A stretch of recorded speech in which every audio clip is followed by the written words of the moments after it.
everybody wants to talk about CFP and the bowl games. Guess what? I do too. But I'll tell you what else I want to talk about. It's FCS, D2, and D3 football playoffs, brother. And I'll tell you why, because it's still great football, right? And it's playoff football, okay? It's playoff football. And with that being said, we had a great last weekend of playoff football. We had conference championships in the FBS, but we had playoff football going on in 3 different leagues, and we're going to get into all of them. All right. If you haven't noticed yet, this is Pad Level with Jake McKenzie. I'm Jake McKenzie, right? We cover everything. We cover every level. We do it all, right? We had the episode for the FBS for the CFP reaction, going over what happened this weekend. Now we're going to talk about the FCS, the D2 and D3 playoffs. And I got to watch some of all of them this weekend. Okay, there wasn't as many games going on, so it's a little easier to find. The D2 and D3 games are on ESPN Plus, which is phenomenal. So I thought it was awesome. So I really got to watch a lot of football, a lot of different levels of football. And does it get any better? No, sir, it doesn't. So we're going to jump into this first. I want to jump into what happened over the weekend in the FCS first here as we jump into Pad Level. We might be at 30 now. I have no idea. But we're on into the episodes now. And I want to appreciate you if you've been here the whole time. I want to show you how much I appreciate you for being around, tuning in, to get some expertise. Some might call it. I may not, but some might call it expertise. You know, I'll just let them say that and I'll let them roll with it. But I do appreciate you being here. And I appreciate you if you have subscribed and you followed and you liked and you rated and you commented. I appreciate you for that. Thank you. That's what keeps it going. And if you're here and you haven't done that, why not do it? Just go subscribe, right? Go follow. It's just a click of the button and you're boom and it's done. Okay? So thanks for being here. If you haven't subscribed, do that. I would greatly appreciate it. And that'll just keep this thing going like this. And that's what everybody wants. That's what every team wants out there. That's what the Pad Level wants, is ascension. Right? We're getting to the end of the year. You're trying to get better and get hot at the end of the year. Why is that? You get in the playoffs, you're trying to make a championship run. Obviously. All right? And that's what we're trying to do here at Pad Level. Now, we're going to jump into the FCS playoff games. Had some upsets. Had some outcomes that people weren't really expecting. Now, as we go through these, I'm going to talk about who I picked and why, and then we'll talk about what actually happened. All right, the first game here on my list, Villanova versus Lehigh. Lehigh wins the Patriot League. They get a first-round bye in the playoffs at a 5 seed, the national 5 seed, so they get the bye. They get the home game versus Villanova. Villanova beats Harvard 52-7 in week 1. And Lehigh is obviously the favorite to win. They were great all year. The defense was great all year. Guess what? The defense was pretty good again in their first playoff game. Too bad their offense only scored 7 points. Villanova beat them 14-7. Like I said, Lehigh's defense has been super tough all year. The offense hadn't been too bad either. They can score a lot of points, but Villanova shut them down. It was 0-0 going into half. So there was no point scored going into halftime. Let's see. Lehigh, and here is this is where the game tilted for Villanova, is Lehigh turned the ball over twice. Villanova didn't turn it over. Lehigh gained Villanova by 100 yards. Okay. Both teams' third down conversions were not very good. Lehigh possessed the ball longer than Villanova did. So, Lehigh had all the chances. And their defense played well, held them to 14, but the offense only scored 7. So what are you going to do, right? I mean, you can only hold them so much. If you don't score, you don't score. And so both teams score in the third quarter, and then Villanova scores in the fourth quarter to win the game. Let me see. Yeah, with 3 minutes left in the fourth quarter, Villanova scores. So, and then held Lehigh there at the end of the game to win the game. So, big time for Villanova. You know, they were, I believe, the 12th seed going into this. Beat Harvard bad. They beat Lehigh 14-7. I picked Lehigh. I picked Lehigh to win. I thought, honestly, I really thought I picked Lehigh to cover. I mean, Lehigh to cover. Levi. My man Levi Lott out there. You know who I'm talking about. Shout out to you, man. I guess I was just thinking about you. Immunity. Now, 14-7, Villanova beats Lehigh. Villanova's now on a little run. Villanova will go to Tarleton State. They got to go to Texas, so that'll be a tough one. Now, let's get to our next game in FCS. We had 1, 2, 3, 4. We had 8 games. The next one we're going to go to, and this one I hit it on the head, baby. I nailed this one. South Dakota at Mercer. South Dakota goes to Mercer, and I picked the upset. I picked South Dakota to win, and South Dakota squeaked it out 47-0 in Macon, Georgia.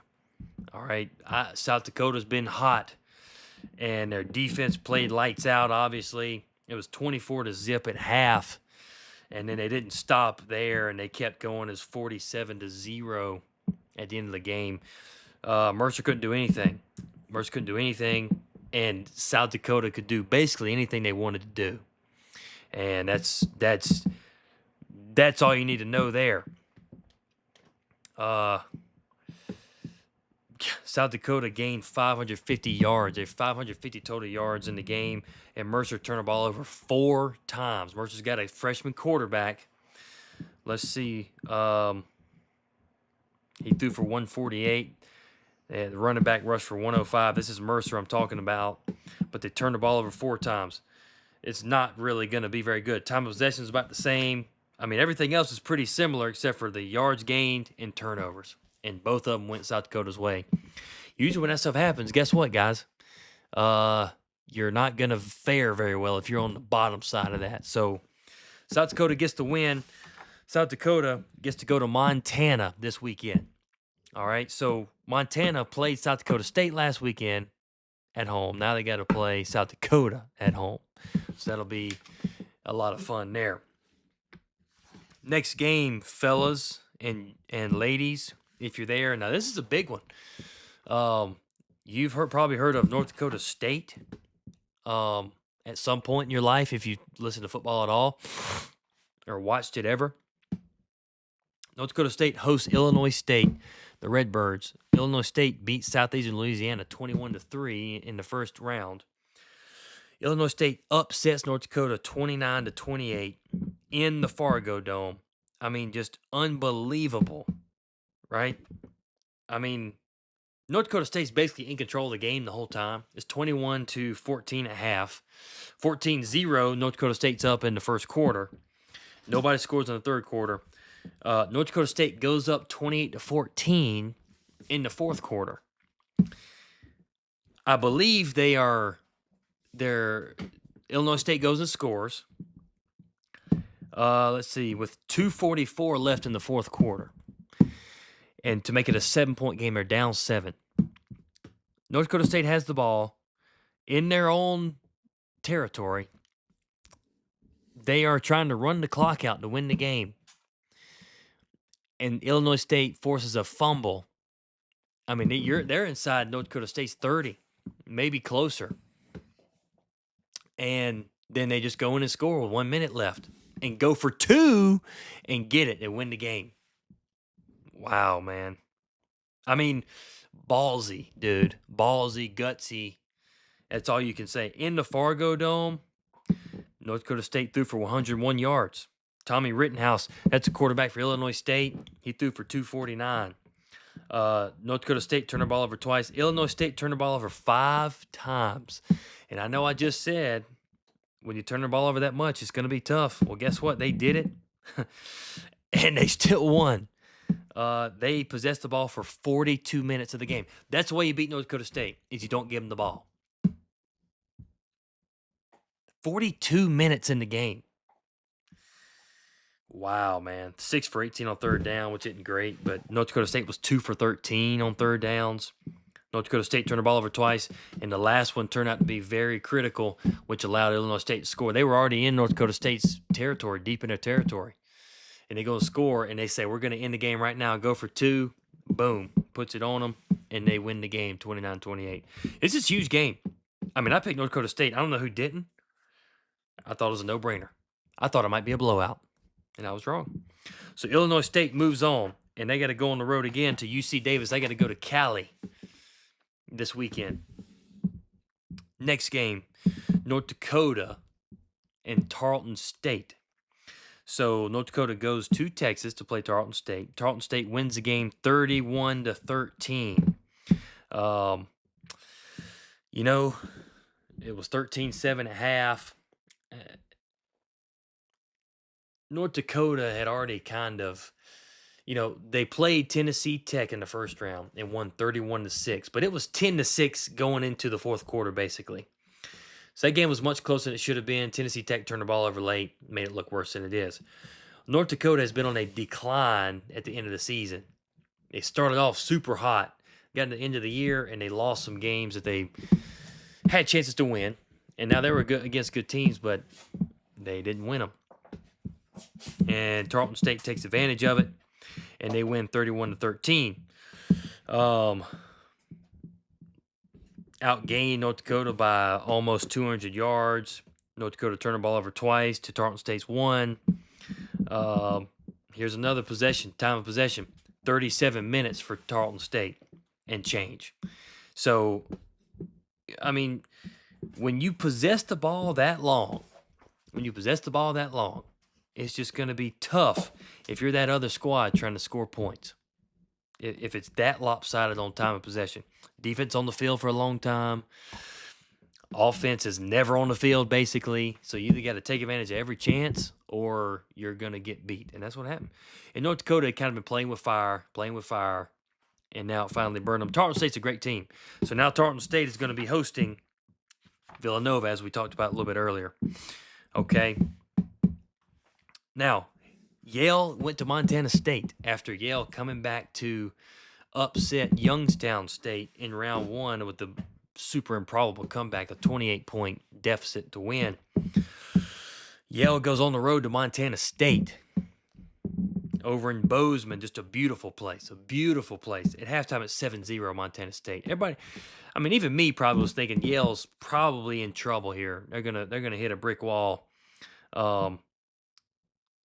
Montana State makes it 14-0 in the third quarter. Then Yale scores and went for 2. They tried to do the same thing that they did when they played Youngstown State, and it worked, where they went for 2 early and got it, and ended up being where they just kicked the extra point at the last touchdown and to go ahead. They tried to do it this time, and they failed on the 2-point conversion to make it 14-6. Montana State scores 21-6. Yale scores with about 2 minutes left, make it 21-13. And then they, didn't get the ball back and, didn't score. So Montana State ended the game. Now, as far as kind of the way the stats go, yards are very similar. Yale turned the ball over 4 times. Montana State turned it over once. 4 turnovers in a game is going to make it really tough. Yale even had the ball longer than Montana. Wasn't enough. It's the turnovers, red zone, getting the freaking box when you're in the red zone. That's the big part. All right, that's the big thing, man. So, I mean, that's honestly for Yale, the first season the Ivy League is in the playoffs,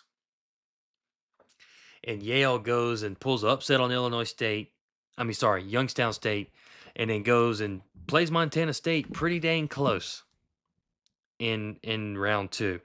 You got to give them props, give them hats off.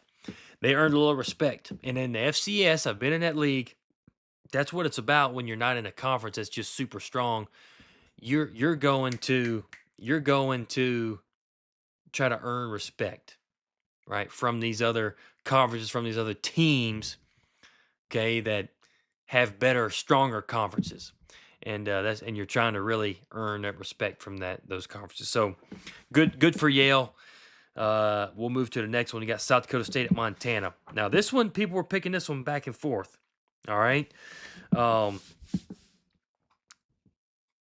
Dakota State had Chase Mason back, so they're feeling a little bit better. They go to Missoula to play Montana, and they get beat 50-29. Now, it was closer than that to start with. It was not a blowout the whole time. At halftime, it's 22-14. Montana's winning. So, I mean, they're right in it. South Dakota State was leading early in the first quarter. And then Montana just keeps scoring. And South Dakota State doesn't score until a couple touchdowns in the fourth quarter. Same thing with South Dakota. Their season kind of took a turn when Chase Mason got hurt. And so when he got hurt, that's when they lost 4 games straight. Then won the last game of the regular season, got into playoff with a seed, got a pretty easy draw with New Hampshire in the first round and dominated them. And then they go to Montana, and those shortcomings are exposed versus a really good football team. Both quarterbacks threw for 356 and 360. I mean, that's a lot of freaking passes being thrown, and a lot of catches and a lot of yards. 552 to 417 on yards. South Dakota State turned the ball over twice. Montana 0 times. Montana almost double the first downs. Held the ball longer and everything. I got to give a shout out to Blake Bohannon. He's a receiver out there at Montana. He is one of the sons of the legendary coach Brian Bohannon, who coached me at Kennesaw State, who's now at Georgia Tech as an offensive assistant. And he's there playing receiver, so I got to give him a shout-out. I hadn't done that yet this year. That's bad on me, dude. Sorry. There's a shout-out for old Bohannon. Montana is going to be hosting South Dakota, as we talked about this weekend. Now we'll move on to the Texas matchup. You got Abilene Christian going to Stephen F. Austin. Both teams in Texas. All right. The game that was played to go play Stephen F. Austin was also a game in Texas. It was Abilene Christian versus Lamar. And this game kind of went back and forth early on. Back and forth. Really went back and forth the whole game. Abilene Christian had played tough all year against good competition. I picked Abilene Christian to go upset Stephen F. Austin. This would be for the second time that they beat them this year, if I'm not mistaken. So, they're going back and forth. Abilene Christian, then Stephen F. Austin, then Abilene Christian, back and forth. They're just switching leads back and forth. In the fourth quarter, Stephen F. Austin goes up 31-27. Then Abilene Christian goes up 34-31. And then Stephen F. Austin scores 38-34. They kick a field goal, make it 41-34 with just under 2 minutes. And they hold, and then they get the win. Two really good teams facing off. And the yardage, Stephen F. Austin a little bit more, right? 500 to about 419. Abilene Christian turned the ball over once, all right? And actually, Abilene Christian had the ball longer than Stephen F. Austin. So it was a very evenly matched game. Like I said, back and forth. They would lead, other team would come back and lead, back and forth. A fun game to watch. But Stephen F. Austin showed that they were the better team and ended up winning the game and moving on. So Stephen F. Austin will go to Montana State Ought to be a pretty good one. That's two national seeds playing each other. So we're getting that time of year where national seeds are playing each other, and that's one of the games where those national seeds are playing each other. Those top 8 seeds are playing each other. All right, and then the last game we're going to talk about. This game started at 10:30 Eastern on the East Coast. They played it on the West Coast. Rhode Island went all the way from Rhode Island over to, let's see, is it just to Davis, California? That's exactly right. It makes perfect sense. UC Davis ends up winning the game 47-26. So at halftime, Rhode Island is winning 20-18. All right. 2018, Rhode Island's winning. UC Davis scores right before half to make it 20-18. And so we're thinking, oh, well, Rhode Island might be the real deal. I don't know. What's UC Davis going to do? UC Davis comes out in the second half, and they score 19 straight points. And they go up 47-20. And then Rhode Island scores late in the fourth quarter to make it 47-26. Go for 2, don't get it. So, now, UC Davis got a great quarterback, last name Pinnock. I think Caden Pinnock. UC Davis outgained Rhode Island by close to 100 yards. Both had 1 turnover. Time of possession was basically the same. UC Davis just took advantage, especially in the second half, of those opportunities they had to score when Rhode Island did not. All right, so Rhode Island went for fourth downs and got 2 of them. So really, and I picked UC Davis to win. UC Davis was definitely the better team. Rhode Island had a great first half, couldn't hang with them in the second half. So there you go there. And so these are your matchups in the FCS playoffs. You got 8 teams left in the FCS playoffs. Stephen F. Austin at Montana State. That's on Friday night at 9 p.m. I think that's going to be a pretty good one. That is, if I'm not mistaken, that's the only matchup with 2 teams who had to bye in the first round. I'm pretty sure that's correct. On Saturday, you've got the other 3 games at 12 on ESPN. You've got Villanova at Tarleton State. On ABC at 3:30, South Dakota at Montana. That's going to be a good one. And then at 5 p.m., you got Illinois State at UC Davis. Some really fun matchups. Illinois State, UC Davis. I mean, I could just name all 4 of them. All 4 of them are going to be really good. And I'm excited to watch them. Division 2. Division 2 was on ESPN Plus. I was tuning in. So we had 4 games last weekend. You had Kutztown, Frostburg. Now I'm gonna flex a little bit on my picks in these games because I was undefeated in Division 2, son. Undefeated. We picked Kutztown to beat Frostburg, and they won 51-29. We picked Ferris State to beat Minnesota State, 52-29. What's up with the 29s? Newberry upsets Albany State in Albany, 31-24. That's my boy Cole Watson there.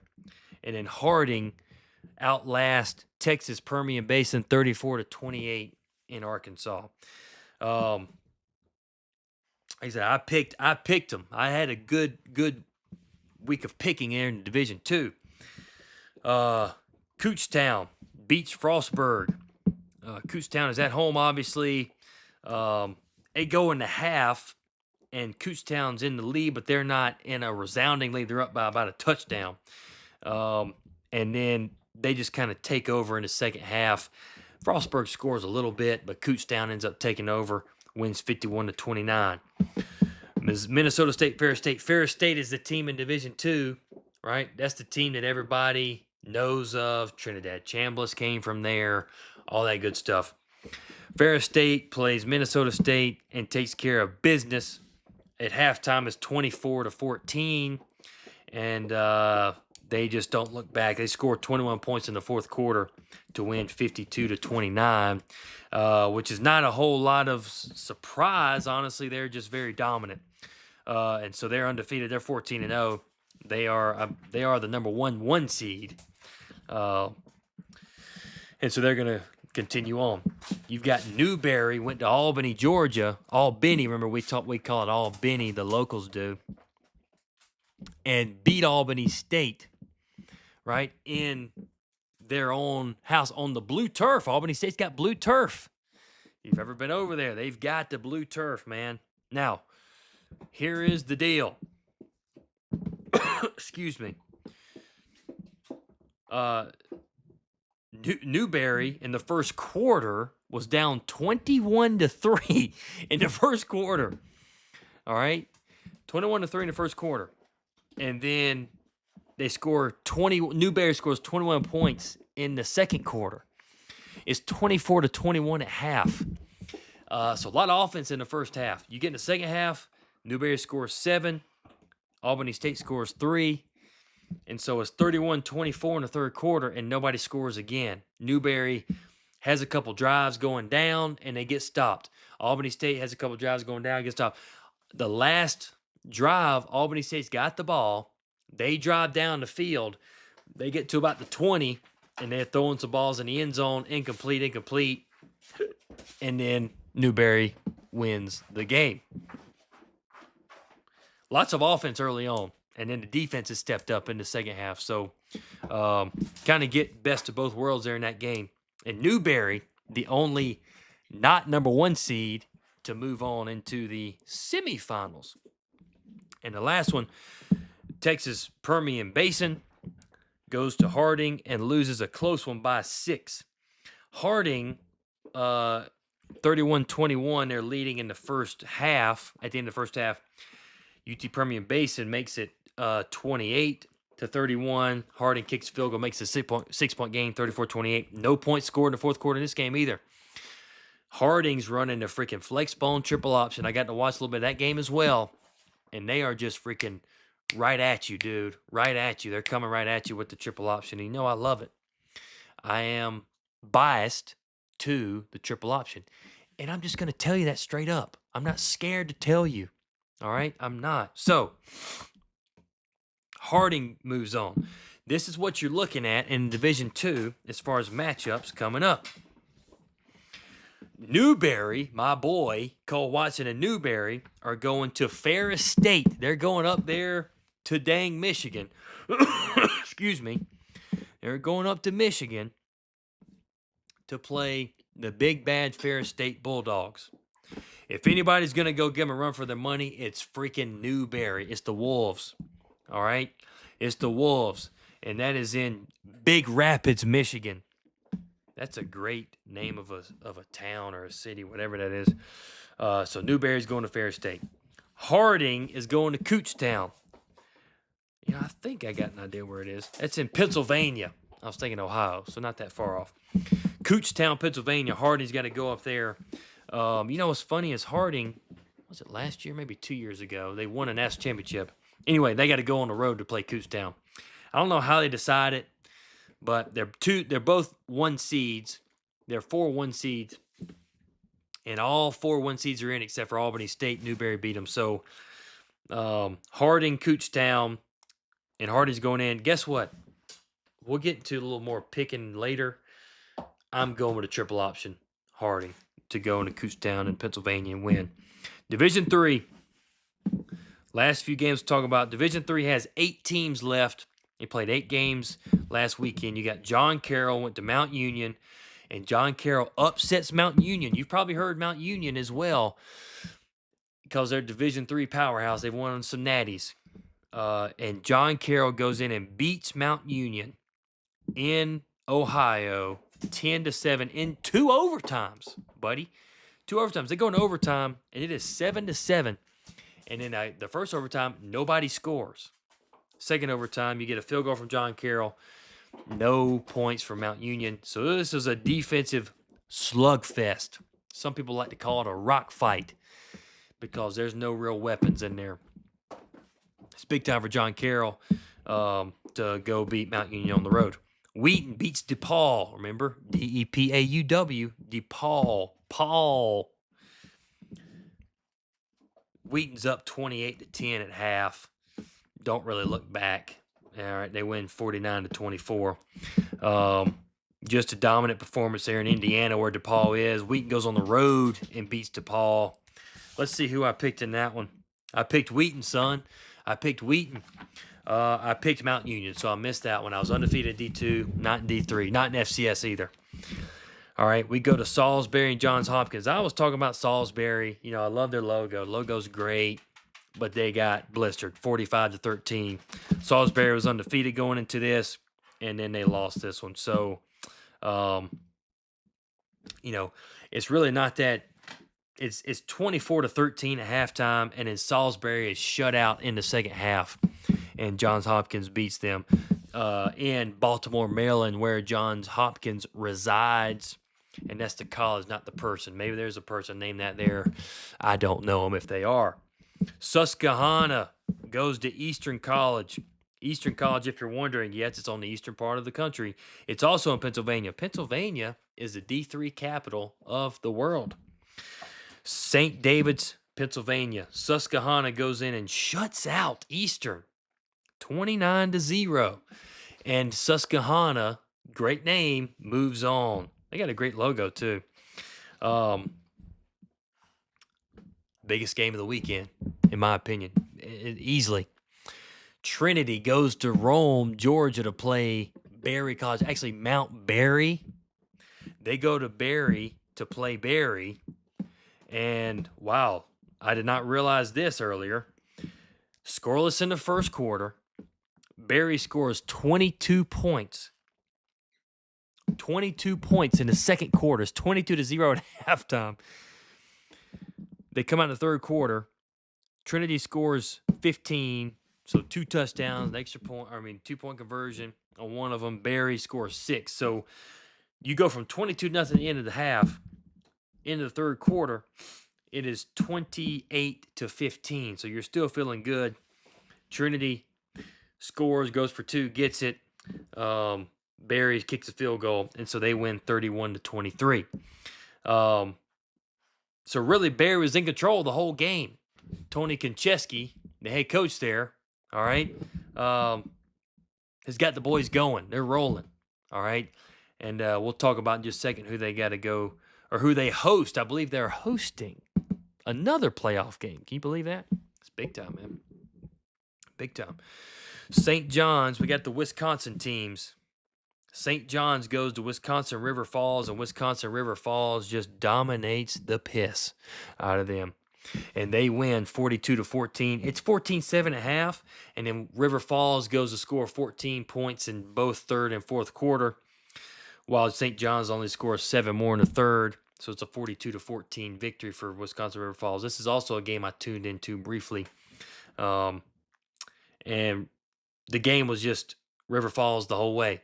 It would just seem like one of those games where River Falls was in control the whole time. And so they get the win, obviously, in River Falls, Wisconsin, and they move on. Now we move to Wisconsin La Crosse going to North Central. North Central is the team in Division III right now. And Wisconsin La Crosse goes to Illinois, Naperville, Illinois, to play North Central. The final score was 35-17. It was 28-7 at half. North Central was winning. La Crosse closes the gap, scores 7 more points in the third quarter. North Central scores another touchdown, kind of an insurance touchdown in the fourth quarter. And La Crosse scores 2 touchdowns, score 13 points, make it 35-27. But North Central was really in the game or in control of the game, kind of the same way. La Crosse made it close at the end, but North Central's kind of in control. All right, now, last game, we got Wisconsin Platteville, all right, going to Bethel, Minnesota. Playing Bethel College in Arden Hills, Minnesota. Bethel, we talked about. Colin Dooling is the offensive coordinator at Bethel, who was the offensive coordinator at Berry for several years, but the year I was there, he was at OC there then. And he's now at Bethel, and they are running up. They're undefeated. They beat Wisconsin Platteville 35-24. Basically scoring every quarter, dominating the whole game. 35-24. That's all I'm going to say. Colin Dooling, freaking great job, dog. Keep it freaking rolling. Let's see what matchups we got. So we've got John Carroll's on the road again after they just beat Mount Union, are on the road to go play Berry in Mount Berry / Rome, Georgia. Vikes. Susquehanna's going to Johns Hopkins. You remember where that is. That's in Baltimore, Maryland. Johns Hopkins, Baltimore, Maryland. Susquehanna's going there. I didn't say Pocahontas. I said Susquehanna. You heard me right there. Bethel. Coach Colin Dooling is riding down to Illinois. He actually played college ball at Illinois College. So he's going kind of where his old alma mater. I don't know if it's close or not, but going to the same state. And they're going to North Central, playing probably the number 1 overall seed in the whole bracket. So that'll be good for them to go up there and get a dub. Wheaton beat DePaul. They go on the road again to Wisconsin River Falls. River Falls is on a freaking on a stinger. They're on a stinger. And Wheaton's got to go to River Falls, Wisconsin. Probably going to be pretty cold there. I'll tell you this, it's probably going to be pretty cold in Wisconsin, in Illinois, and probably in Maryland. It'd probably be cold in Georgia, not like the other 3. So it's probably going to be pretty cold in some of those spots. So that's what you're looking at as far as what happened in the past weekend and what is there to look forward to now. I'm fired up, man. You've got 4 Division III games on Saturday at 2 at 12, 1 at 1, and 1 at 3. You've got 2 Division II playoff games on Saturday, 1 at 12 and 1 at 3:30. And then FCS, you've got 1 game on Friday night, this Friday night, and I think it's at 9. And then you've got 3, I think it's 12, 3:30, and 5 on Saturday. And then you've also got Army-Navy this Saturday. We've actually got a freaking bowl game this Saturday. You know what? We might have, hold on a second. We have a bowl game this Saturday. We do. And I'm going to mention that here in a second. We've got the Celebration Bowl, the HBCU National Championship, South Carolina State at Prairie View A&M, or not at Prairie View A&M, versus Prairie View A&M. It's in Atlanta in the Dome at 12 p.m. The Celebration Bowl at 12 p.m. on ABC. There's no excuse to not watch some dang football this weekend. So we got Army-Navy. We've also got the Celebration Bowl, and we've got Boise State versus Washington in the Bucked Up LA Bowl, which we spoke about briefly when I was with Griffin and Dalton earlier. I mean, we got a great weekend of ball, folks. All levels will be represented, and I'm fired up. And that's the kind of football weekends I like, man. So thanks so much for being here to check out the FCS D2 and D3 playoffs. What's going on in the with the playoff pictures and the brackets? You find out right here. And we will be watching all weekend. All right. We'll be back here sometime this week. Griffin Dalton may be on with me, may not be. We don't have as many games to break down. Maybe some more news to talk about. Not as many games to break down and preview. But we're going to do it anyway. So stay tuned in. Stay locked in with Pad Level, man. Keep your pads low and your eyes up as you're going through the week, especially when we get to the weekend when there's ball on TV. And keep it right here, man. Pad Level. Subscribe, follow, rate, comment. Stay with us, right? Stay with us. Give us ideas. Give me a game to watch together, right? A film or something we can watch. So stick with me. Keep commenting. Keep subscribing. And let's keep this thing rocking and rolling at a high level. Whoa, high level, low pad level, but at a high level. I know it can be confusing. I understand that. But people who watch this and listen here, you know the difference. You know the difference. So thanks so much for being here. God bless you. I love you. And like I said, low pads, eyes up as we go through the weekend. Have a great night, day, afternoon, morning, whatever it is. Thanks so much for being here. Love you. God bless you.